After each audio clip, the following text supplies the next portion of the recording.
장입니다. 신약성경 173쪽에 있습니다. 요한복음 15장 5절 한 절 말씀입니다. 요한복음 15장 5절 이 한 절 말씀 우리 합독해서 한 목소리로 읽도록 하겠습니다. 나는 포도나무요 너희는 가지라. 그가 내 안에 내가 그 안에 거하면 사람이 열매를 많이 맺나니 나를 떠나서는 너희가 아무것도 할 수 없음이라. 아멘.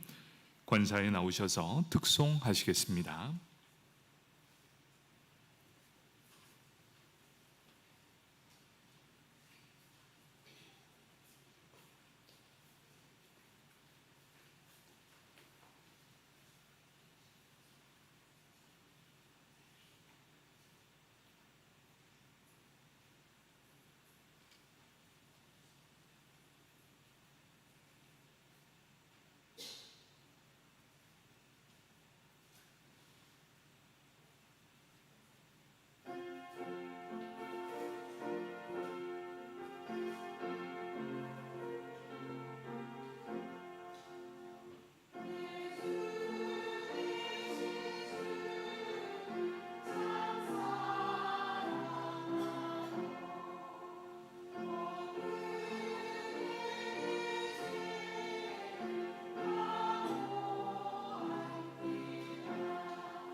아멘. 감사합니다.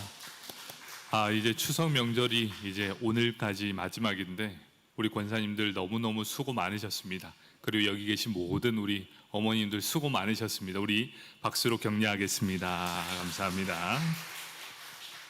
우리 함께 요한복음 15장 5절 이 말씀, 바람직한 기도의 태도 첫 번째 시간입니다. 우리 말씀을 듣기 전에 우리 옆 사람 바라보면서 이렇게 인사하겠습니다. 추석 명절 잘 보내셨습니까? 다들 이렇게 건강한 모습으로 보니 너무나 반갑고 또 행복합니다. 이번 연휴가 상당히 길었습니다. 그래서 이 많은 연휴 기간 동안에 오고 가는 발걸음 정말 안전하게 지켜주신 하나님, 그리고 온 가족이 함께 모여 예배 드리고 또 기도할 수 있으니 참으로 좋고, 또 오랜만에 이렇게 가족들과 함께 지낼 수 있어서 너무 감사하고, 이 추석이 늘 우리에게 감사로 다가오는 것 같습니다. 이 모든 것이 하나님의 은혜입니다. 바로 이것이 우리의 신앙의 고백이길 축복합니다. 아멘. 이 바람직한 기도의 태도, 이 첫 번째 시간인데요, 이 첫 번째 시간에 이걸 인정하는 것, 그것이 필요합니다. 이 인정하는 게 무엇이냐? 우리는 무기력한 존재라는 사실. 바로 이 바람직한 기도의 태도 첫 번째가 무기력함을 인정하는 것입니다. 이 무기력감, 이게 무엇이냐? 우리에게는 어떠한 일도 감당할 힘이 없습니다. 바로 이것은 하나님 앞에 고백이라는 것이지요. 하나님 앞에 나는 아무것도 아닙니다. 주님이 나에게 힘 주시지 않으시면 나는 아무것도 아닙니다 라는 고백, 그 고백 첫 번째가 바로 나의 무기력함을 인정하는 것입니다. 우리 요한복음 15장 5절 말씀은 이렇게 말씀하고 있습니다. 나는 포도나무요 너희는 가지라.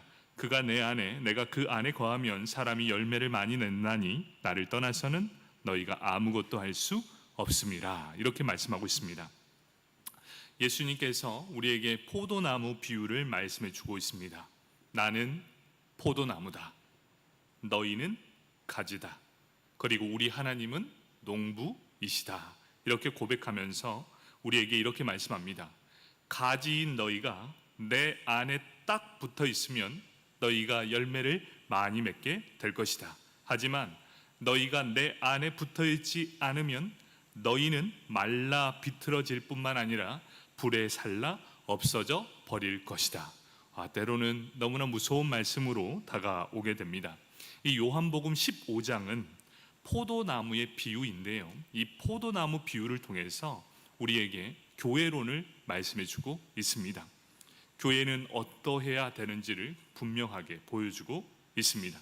포도나무, 이 포도나무를 포함해서 하나님께서 이 세상에 만드신 모든 나무를 한번 생각해 보십시오. 모든 나무를 한번 딱 생각해 보면 뿌리가 땅에 깊게 박혀 있습니다. 그리고 이 뿌리를 통해 땅을 뚫고 여린 줄기가 이렇게 나옵니다. 그러면서 나무의 기둥이 형성되게 되죠. 그러면서 가장 먼저 그 나무가 자라면서 나무에서 줄기가 나오게 됩니다. 첫 번째 줄기가 아름드리 나무에 뻗쳐나게 됩니다. 그리고 더 자라서 두 번째 줄기가 나옵니다. 자, 여기에서 주목할 것이 있습니다. 첫 번째 줄기가 나왔습니다. 두 번째 줄기의 위치는 어디에 위치해 있는가? 이걸 보셔야 합니다. 첫 번째 가지가 이렇게 이야기합니다. 야, 내가 제일 먼저 났으니 내가 제일 오래됐어. 그러니까 내가 제일 첫 번째에 났기 때문에 내가 제일 강해. 너 두 번째 나왔지? 그러니 너 내 밑으로 내려가. 만약 모든 나무 가지가 먼저 나온 가지들이 자기가 먼저 나왔고 가장 크고 힘이 강하고 좋으니 내가 가장 높은 곳에 올라갈 거야. 이제 내 밑으로 나온 가지들은 다 내 밑으로 다 자라. 이렇게 된다면 그 나무는 어떻게 되겠습니까? 그 나무는 바로 꺾이게 될 겁니다. 왜 그렇지요? 먼저 나온 가지의 무게 때문에 그 나무는 지탱할 수 없다라는 사실을 보여주고 있습니다. 그러면 왜 우리 교회가, 왜 이렇게 한국 교회가, 모든 교회가 힘들어지게 될까요? 우리 빌립보서를 계속 보면서도 나와 있는 모습들이 있지요. 왜 갈등과 질투와 시기와 분쟁이 일어납니까? 모두가 가장 높이, 가장 위에 있는 가지가 되려 하고 있기 때문입니다. 그런데 우리에게 교회의 모습은 어떠해야 되는지를 분명하게 보여주고 있습니다. 나무는 첫 번째 가지가 있는 곳이 어디인가 모르시면 밖에 나가서 나무를 보면 됩니다.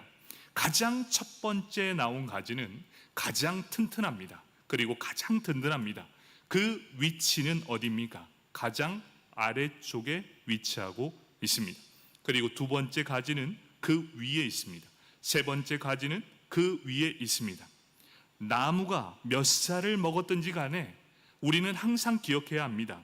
가장 나중에 나온, 가장 연약하고 가장 쓰러지기 쉬운 그 가지는 모든 나무 가장 위에 위치하게 된다는 것, 삼각형의 형태입니다.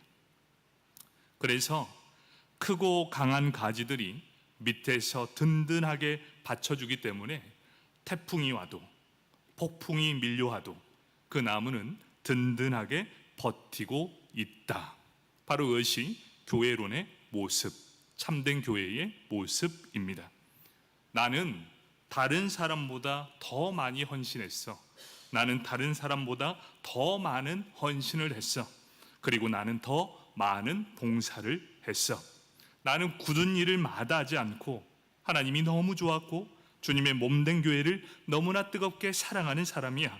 내가 교회를 오래 다녔어. 바로 이런 분들이 교회의 가장 든든한 첫 번째 가지의 역할을 감당하는 것, 바로 가장 밑에서 가장 튼튼하게 버텨주는 가지가 되어야 한다는 것. 그러면서 우리 교회에 새로 등록해 오시는 분들이 있다면 그 성도들을 향해서 우리가 마음을 활짝 열어야 합니다. 어떻게 열어야 됩니까? 당신들은 그가 누구간 간에 마음껏 봉사하십시오. 그리고 마음껏 신앙생활을 펼치십시오. 우리가 당신들을 위해 이 멍석을 깔아 드리겠습니다. 이 얼마나 아름다운 교회 모습입니까? 이런 교회가 바로 생명력이 넘치는 교회, 바로 그 교회의 출발점이라는 사실입니다. 저는 이곳에 수요 예배를 드리시는 모든 우리 성도님들이 바로 크고 강한 인제 장로교회의 첫 번째 가지라고 생각합니다. 여러분 때문에 우리 교회가 든든하게 세워지는 것입니다. 여러분이 없다면 우리 교회는 쓰러지고 말 거예요.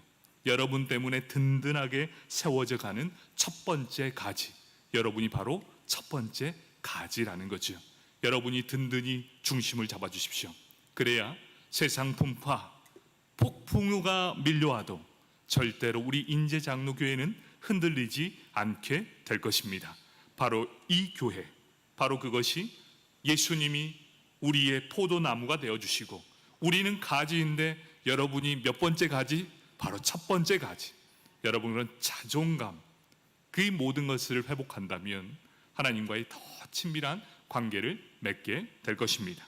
모든 과실나무와 마찬가지로 예수님도 포도나무에서 열매를 많이 맺는 것을 기대하고 있다는 사실입니다. 예수님은 제자들을 통해 풍성한 열매를 기대하시면서 12제자를 세웠습니다. 그리고 제자들을 통해 풍성한 열매를 맺기 원하고 계십니다.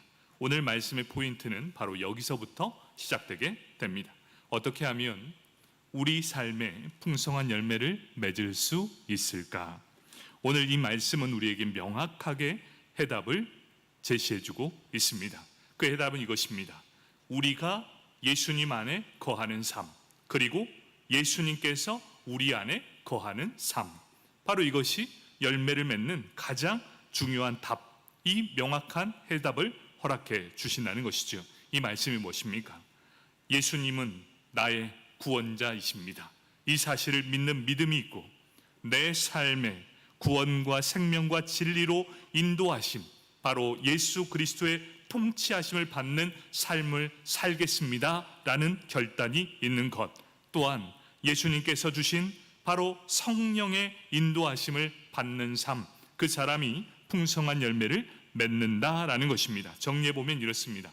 우리의 삶에 풍성한 열매를 맺기 위해서는 예수님의 통치하심, 그리고 성령님의 인도하심을 따라 살 때에 우리의 삶의 열매가 풍성하게 맺혀진다라는 말씀입니다. 우리는 이론적으로는 빠삭합니다. 제가 얘기 안 해도 이 부분은 너무나 많이 들었을 것입니다. 그런데 우리의 현실은 어떻습니까? 너무나 많은 것을 알고 있지만 그대로 살아가는 것이 너무나 힘듭니다. 우리 인간의 본성상 무엇이 있습니까? 인간은 태어나서부터 자기 자신을 의지하고 싶어하는 마음이 너무나 강하다는 것이지요. 그렇게 사람을 볼 때 독립심이 강하다 그러면 와, 그 사람 참 대단하다. 독립심이 강하고 자존감이 세면 야, 그 사람 참 대단하다. 그런데 순종적으로 살면 어떻게 이야기합니까? 참 힘이 없다라고 말하는 것. 그래서 우리는 때로는 독립심이 강한 사람을 가장 기특하게 여기는 모습이 우리 안에도 숨어 있다는 것을 보여주게 됩니다. 내가 할 수 있습니다. 내가 한번 해보겠습니다. 이렇게 말하면 너무나 좋아하는 것이 우리의 부모된 입장일 것입니다. 이렇게 표현하는 사람을 우리는 또 대견하게 생각한다는 것이지요. 그런데 이걸 한번 바꿔서 생각해 봅시다. 하나님의 입장에서 우리가 한번 생각해 봅시다. 하나님으로부터 나는 하나님께 독립하겠습니다. 첫 번째 독립 선언을 했던 사람이 누굽니까? 아담과 하와였습니다. 아담과 하와, 그들이 어떻게 타락하게 되었습니까? 성경 말씀은 명백한 진리를 이렇게 말씀해 주고 있습니다. 나를 떠나서는 너희가 아무것도 할 수 없음이라, 이렇게 분명하게 말씀해 주고 있습니다. 그럼에도 불구하고 우리는 자꾸만 독립하려고 합니다. 독립심, 이것이 무슨 의미입니까? 하나님 없이도 살 수 있어라는 생각이 우리를 지배한다는 것이지요. 여러분, 우리 마음 안에 이런 마음이 있지 않습니까? 하나님 없어도 나는 잘 살 수 있습니다. 하나님이 없어도 나는 독립하며 잘 살 수 있습니다. 그런데 이 명백한 진리를 절대로 부정하며 살는 것은 절대로 안 된다라고 말씀하고 있습니다. 성경 말씀은 이러한 우리 독립심을 향해 분명하게 말씀해 주고 있습니다. 나를 떠나서는 너희가 아무것도 할 수 없음이라. 성경은 명백하게 우리에게 말씀해 주고 있습니다. 우리는 우리의 존재를 확실하게 인식해야 합니다.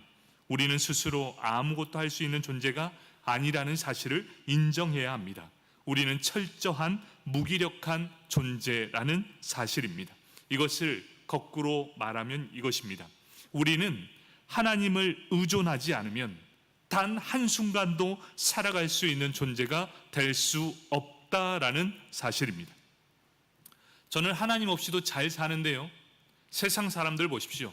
더 떵떵거리면서 잘 살고 있지 않습니까? 그런데 우리 믿음의 눈으로 한번 보십시다. 그들은 육신으로는 살아있을지 모릅니다. 그런데 그들은 영적으로는 다 죽은 존재들입니다. 바로 아담과 하와가 되겠습니다. 살았는데 산 것이 아닌 존재들. 왜 그렇습니까? 존재의 이유와 목적이 무엇인지를 보면 그가 죽었는가 살았는가 알 수 있습니다. 사랑하는 성도 여러분, 여러분은 지금 죽어 있습니까? 살아 있습니까? 산 것 같은데 죽은 것 같은데 왜 이런 말을 할까요? 바로 내 존재의 이유와 목적이 이 땅에서 잘 먹고 잘 사는 것이 이 땅의 목적이라면 그것은 하나님의 보시기에 죽은 것이다 라고 분명하게 말씀하고 있습니다. 나는 행복하게 더 잘 살 거야. 부를 축적하고 더 많은 것들을 누리며 사는 것, 이것을 성경은 무엇이라 하느냐? 땅의 것을 추구하는 삶, 땅의 것은 곧 죽은 자의 삶이다, 이렇게 말씀하고 있습니다. 그러면 예수 믿는 사람들은 다 가난해야 됩니까? 그런 의미가 아닙니다. 왜 내가 일을 해야 되고 내가 왜 많은 것들을 누려야 하는가? 하나님의 영광을 위해 사는 것이 첫 번째가 아니라 이 땅에서 더 많은 것을 그저 잘 먹고 잘 살고 더 많이 누리려고 한다면 그것은 죽은 것이다 라고 말하고 있기 때문입니다. 여러분은 무엇 때문에 예수를 믿으십니까? 무엇 때문에 부를 축적하고 있습니까? 바로 첫 번째 이유, 하나님의 영광이시길 축복합니다. 아멘. 하나님은 우리를 택하셨습니다. 그리고 하나님의 자녀로서 이 땅에 살아가게 하는 것은 땅의 것을 추구하는 것이 아니라 이제 너희가 하나님을 바라보며 위의 것을 바라보기를 원하는 모습이었습니다. 골로새서 3장 1절에서 4절까지의 말씀입니다. 그러므로 너희가 그리스도와 함께 다시 살리심을 받았으면 위의 것을 찾으라. 거기는 그리스도께서 하나님 우편에 앉아 계시느니라. 위의 것을 생각하고 땅의 것을 생각하지 말라. 이는 너희가 죽었고 너희 생명이 그리스도와 함께 하나님 안에 감추어졌음이라. 우리 생명이신 그리스도께서 나타나실 그때에 너희도 그와 함께 영광 중에 나타나리라. 아멘. 우리는 예수 그리스도와 함께 죽었습니다. 그리고 예수 그리스도와 함께 부활했습니다. 이제 우리는 예수님 것입니다. 하나님의 것입니다.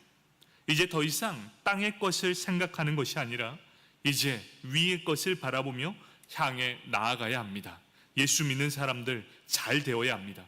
왜 잘 되어야 합니까? 하나님의 영광을 위해, 하나님의 영광을 가리지 않게 우리는 잘 살아야 합니다. 영원토록 아름다운 곳, 예수님과 하나님이 함께 계시는 그곳, 우리의 관심이 바로 그곳을 향해 살아갈 때 우리는 살아있다라고 말할 수 있다는 것입니다. 오늘 우리 살아가는 이유가 무엇입니까?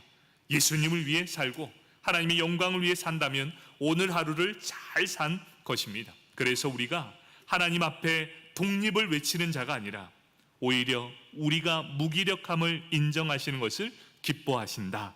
바로 이것은 우리가 가져야 할 바람직한 기도의 태도라는 사실입니다. 무기력함, 연약함은 우리의 친구라는 것이지요. 여러분, 연약함의 축복을 아십니까? 연약하기에 주님을 찾습니다. 부족하기에 하나님을 찾습니다. 왜 그런 줄 아십니까?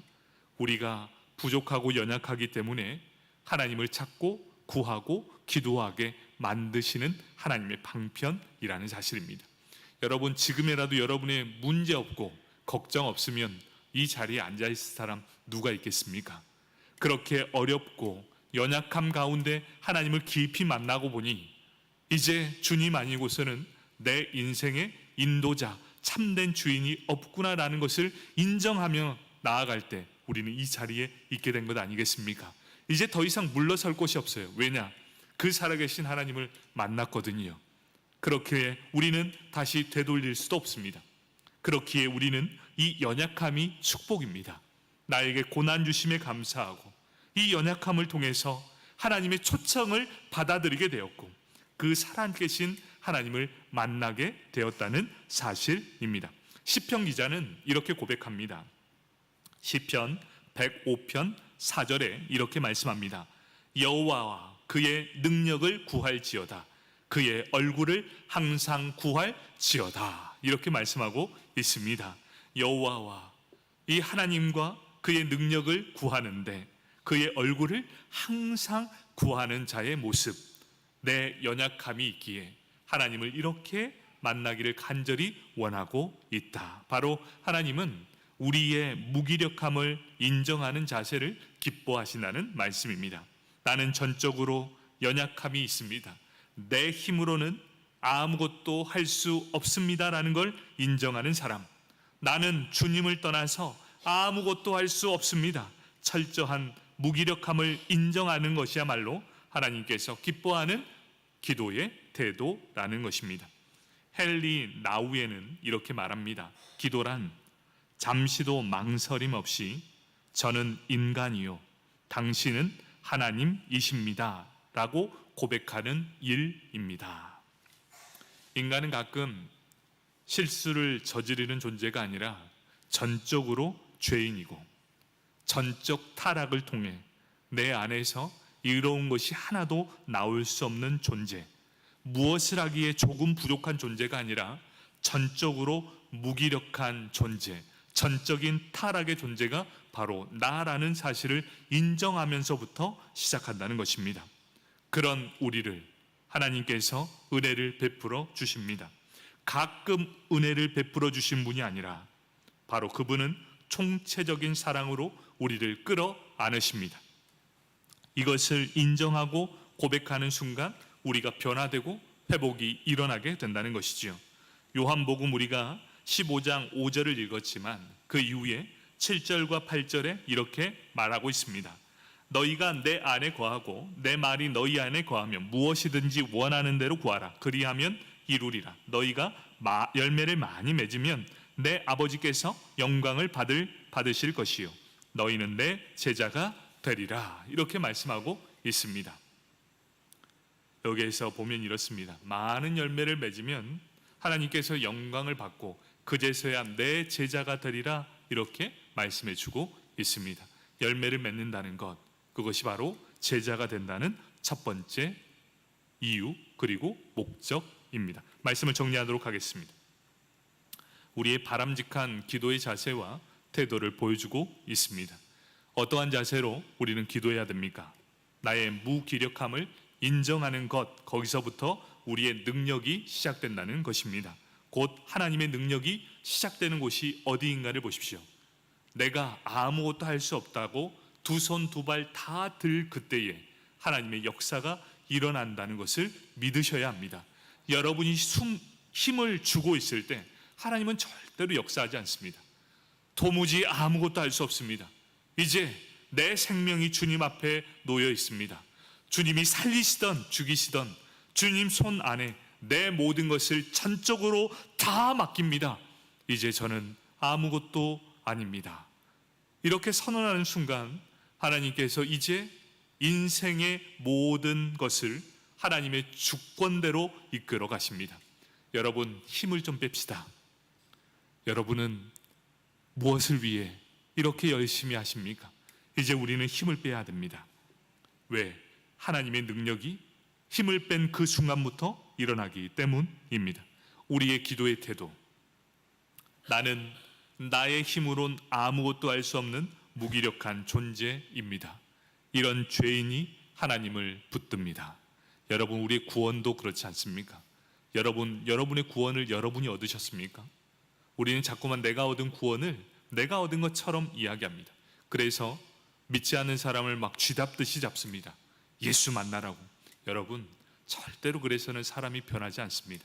하나님께서 그 사람에게 역사해 주셔야 한다는 것이지요. 그러면 어떻게 해야 되겠습니까? 삶으로 믿음을 보여주십시오. 아, 예수 믿으면 저렇게 살아야 되는구나. 아, 저 사람이야말로 참된 예수를 믿는 사람이구나. 믿음은 보여주는 것입니다. 여러분, 우리 믿음은 믿는 것이라고 착각하지 마십시오. 우리 다 알지 않습니까? 이 사람이 믿음 좋습니까? 아닙니까? 여러분, 보이지 않습니까? 믿음은 보입니다. 여러분이 믿음 좋은 사람인가? 믿음이 좋지 않은 사람인가? 딱 보면 압니다. 여러분의 삶이 그 열매이기 때문이지요. 입으로 예수 믿으십시오 말하지 마시고 믿음을 보여주시길 바랍니다. 바로 하나님은 우리에게 이걸 원하고 계세요. 우리는 아무것도 할 수 없습니다. 하나님이 내 인생의 주인이 되십니다. 그렇게 고백하는 기도를 하나님 들으십니다. 그리고 내 삶의 열매를 맺게 하십니다. 무기력함이 우리의 기도의 무기가 될 것입니다. 바로 이러한 능력을 가지는 우리 모두가 되길 축복합니다. 아멘. 우리 함께 이 시간 합심해서